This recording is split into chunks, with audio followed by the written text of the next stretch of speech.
झूठ से भी ज्यादा खतरनाक। किसी एक वीडियो को देखकर अपनी राय बना लेना अपने दिमाग की चाबी किसी एल्गोरिथम के हाथ में थमा देने जैसा है। अगली बार जब कोई रील देखकर आपको गुस्सा आ जाए, खून खौले, आंखें भर आए, तो बस 5 सेकंड रुकिएगा और पूछिएगा, क्या आपको पूर्ण सच मालूम है? जंतर मंतर पर प्रदर्शन के बीच कुछ ऐसी तस्वीरें और नारे सामने आए जो संदेह को जन्म देने वाले हैं। प्रदर्शन के दौरान अचानक जो मंशा सामने आई, संसद को उखाड़ देंगे, भारत को नेपाल बना देंगे, प्रधानमंत्री मेरा बस चले तो गोली मार दूं कह देने वाले, न जाने कैसी कैसी बातें।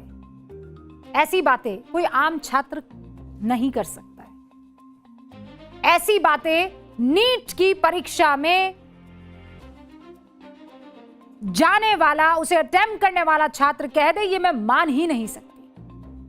ये बातें उस मानसिकता का उदाहरण है जो दिखाती है कि कैसे देश के प्रधानमंत्री के खिलाफ नफरत का एक जहर बोया जा रहा है। जिसे माइक मिला उसने बिना किसी तथ्य के, बगैर किसी आंकड़े के आरोप लगाना शुरू कर दिया, अभद्र बातें कहना शुरू कर दिया। ऐसी बातें कोई आम छात्र कह दे, ये हो ही नहीं सकता। और इसीलिए मैं आपको कुछ डिटेल आंकड़े देना चाहती हूं, जिससे आपको भी क्लियर हो सके कि कहां हम खड़े हैं और असलियत क्या है।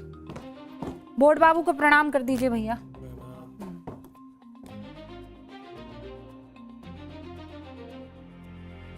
ये है नीट यूजी की टाइमलाइन। क्या है? इसी पर सारा मामला चल रहा है ना। 3 मई 2026 क्या हुआ? नीट का पेपर लीक हुआ। डेट देखते जाइएगा। फिर आती है 12 मई, 3 मई के बाद, ठीक है, परीक्षा रद्द करने की घोषणा होती है। क्या होती है? लीक हुआ पहले, फिर घोषणा हुई। फिर आता है 21 जून, परीक्षा आयोजित की जाती है। और ये कितना दिन होता है? ये होता है 41 दिन। 41 दिन के अंदर, ये यहां दिख जाएगा आपको, 41 दिनों के अंदर वापस परीक्षा आयोजित हो जाती है। फिर आती है 16 जुलाई, नतीजे घोषित हो जाते हैं। फिर 20 लाख बच्चे परीक्षा में शामिल होते हैं। इस वाली जो वापस 21 जून को होती है ना परीक्षा आयोजित, उसमें लगभग 20 लाख बच्चे परीक्षा में शामिल होते हैं। और 11,21,185 बच्चे अगले चरण के लिए क्वालिफाई हो जाते हैं। कितने? 11,81,185 बच्चे अगले फेज के लिए क्वालिफाई हो जाते हैं। यानी नीट की परीक्षा को लेकर जिस तरीके का हंगामा यहां पर जंतर मंतर पर बना हुआ है, उस नीट की परीक्षा में लगभग 11,21,185 बच्चे पास होकर अगले राउंड में जा चुके हैं। असल में नीट पेपर लीक होने से जिन लोगों को परेशानी झेलनी पड़ी, उन्होंने मेहनत की और बाहर निकल आए। और जिन्होंने सच में झेला, उनका क्या कहना है, आप खुद सुन लीजिए। So initially I was sad and despaired that the exam got cancelled. So I thought to myself that अब रोने से कुछ होगा नहीं. So I just got myself together and started focusing on, like, I followed my regular schedule that was before NEET, the first NEET, and just thought that I should give it my all and see it that God has given me an opportunity for scoring better, because He knows that I can score better. मतलब जिसने भुगता वो दोबारा परीक्षा देकर आ गया। आपदा में भी मेहनत के बूते खुद के लिए अवसर तैयार कर दिया। लेकिन उनका क्या, जो बर्गर खा रहे थे, आस्था को ठेस पहुंचा रहे थे, सुरक्षा कर्मियों पर हमला कर रहे थे, परिवर्तन की लौ जगा रहे थे, कौन थे ये लोग? कहां से आ रहे थे? अचानक ये धरना स्थल दुनिया भर के लोगों के लिए वो इलाका बन गया जहां पर खाना ऑर्डर करके भोजन भेजा जाने लगा। कोई अमेरिका से खाना ऑर्डर कर रहा है, कोई बांग्लादेश से खाना ऑर्डर कर रहा है। मतलब जंतर मंतर के उस आंदोलन में जो भूख हड़ताल से शुरू हुआ था, जो अनशन से शुरू हुआ था, भूख की चिंता बांग्लादेश के लोगों को सता रही है। यही चिंता कई सवालों को जन्म दे रही है।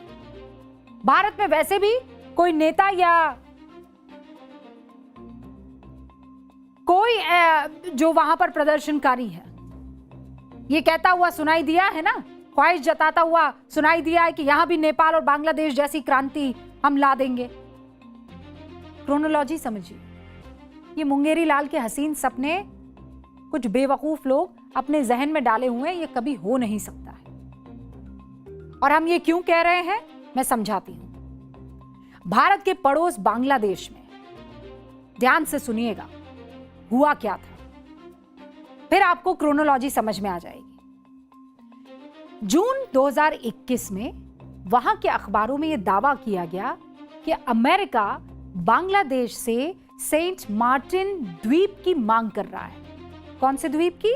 सेंट मार्टिन द्वीप की। कौन कर रहा है? अमेरिका मांग कर रहा है। यहां मिलिट्री बेस बनाना चाहता है। बांग्लादेश की तत्कालीन प्रधानमंत्री शेख हसीना ने अमेरिका की इस मांग को खारिज कर दिया। बात खत्म मान ली गई है ना। लेकिन बांग्लादेश के हाई कोर्ट ने 5 जून 2024 को सरकारी नौकरियों में विवादास्पद 30% आरक्षण बहाल करने का आदेश दिया। मतलब वो अलग दिन है और अब ये अलग दिन। और अचानक छात्रों का गुस्सा फूट जाता है। आदेश कोर्ट का था, लेकिन कथित छात्र आंदोलन सरकार के खिलाफ खड़ा हो गया। हंगामा इतना बढ़ा कि आखिरकार 5 अगस्त 2024 को शेख हसीना को बांग्लादेश छोड़ना पड़ा। और फिर अचानक एंट्री हुई मोहम्मद यूनुस की। सरकार के अगुवा बन गए, बड़ा चेहरा बन गए। ये बांग्लादेश में सब कुछ हुआ। अब मोहम्मद यूनुस जैसी ही सत्ता में आए, बांग्लादेश सरकार सेंट मार्टिन द्वीप को लेकर अमेरिका से करार करने की तरफ बढ़ने लगी।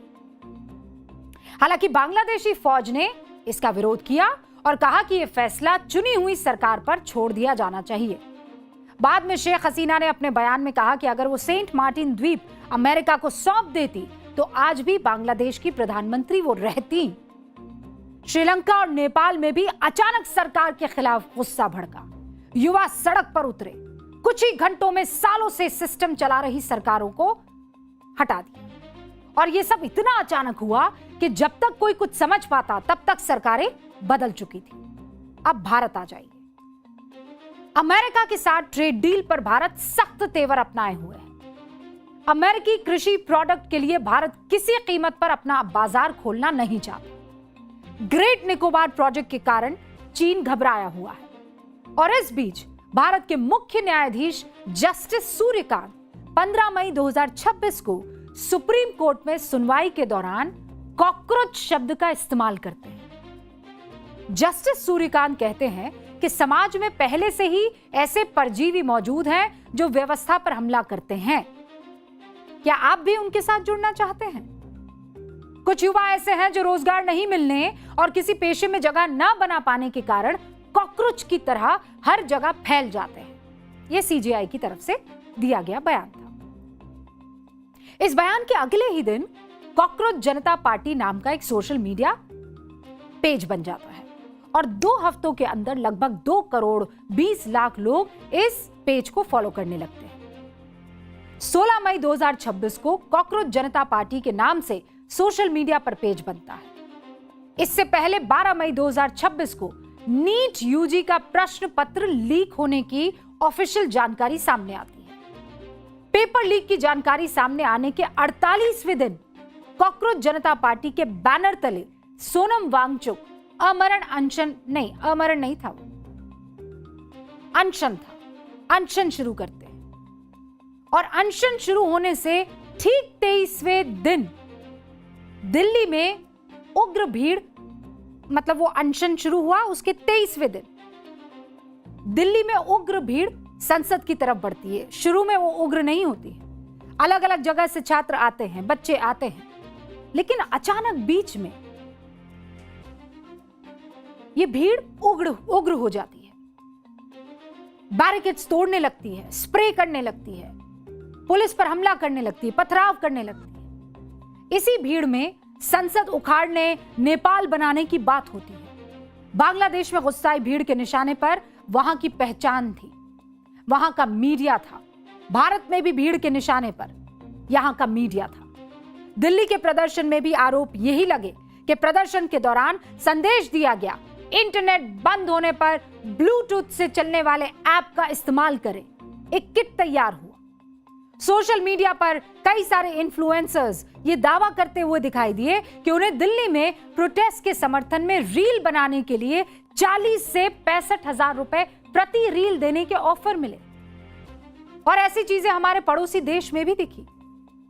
बांग्लादेश से लेकर नेपाल तक सत्ता परिवर्तन के पीछे एक डीप स्टेट वाली थियरी सामने आई। अब सवाल यह है कि ये डीप स्टेट है क्या, ये काम कैसे करता है, आप जानना चाहेंगे ना। डीप स्टेट गेम्स नाम की एक किताब है। उस किताब के मुताबिक डीप स्टेट एक ऐसा गुप्त या अनौपचारिक नेटवर्क होता है जो किसी देश की लोकतांत्रिक रूप से चुनी गई सरकार के समानांतर काम करता है, लेकिन उसकी जानकारी कभी पब्लिक में आती ही नहीं।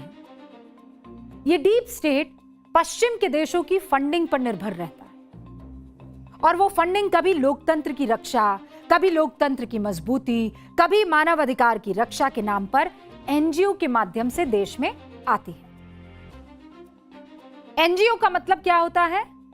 नॉन गवर्नमेंट ऑर्गेनाइजेशन, मतलब वो संगठन जो सरकारी नहीं है लेकिन लोगों की मदद के लिए दान का पैसा इकट्ठा करने के लिए काम करती है। दान का पैसा इकट्ठा करती है और उसके बाद उनके लिए काम करती है। भारत में तो इन एनजीओ का विशेष लगाव भारत से।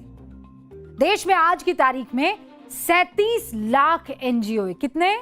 37 लाख, जिनमें से विदेश से दान लेने के लिए बने एफसीआरए कानून के मुताबिक 16,000 रजिस्टर्ड एनजीओ हैं, जिसे हर साल 22,000 करोड़ रुपए विदेशों से दान मिलता है।